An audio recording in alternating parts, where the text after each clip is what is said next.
Good morning, this is Tom Callos, and this is my back porch meeting for the 100. This is a business meeting for martial arts school owners and master teachers.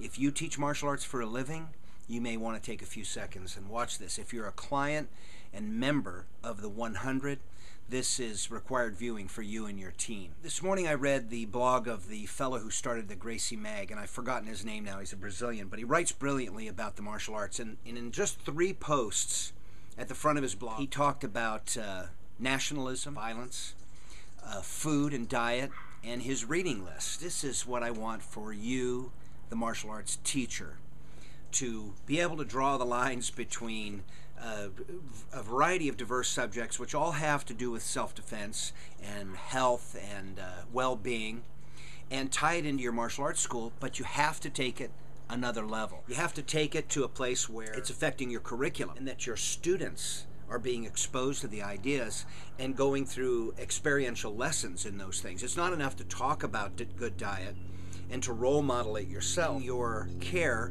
these students, introduce them to the idea, looking deeply at their diet, and get them to start improving the quality of their purchases for food, their quality of thinking about how food is produced, and the quality of thinking and action about how they consume food. Nationalism and violence and aggressive attitudes and hypermasculinity, these aren't things you just read about and study yourself that affect your thinking, or that you can tie in the fact that martial arts is about nonviolence. You have to implement solid curriculum, that you've gone through the process of bringing this information to the 9-year-olds, to the 15-year-olds, to the 20-year-olds, and that it's a part of your curriculum, and that you can actually show results. You can have kids talking about things that they would have never been introduced to.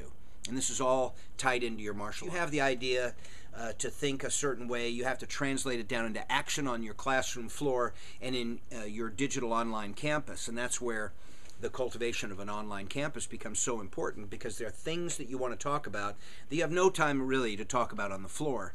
But in the future, half of your education that you provide and sell is online. The other half is on the mat, and it's predominantly physical.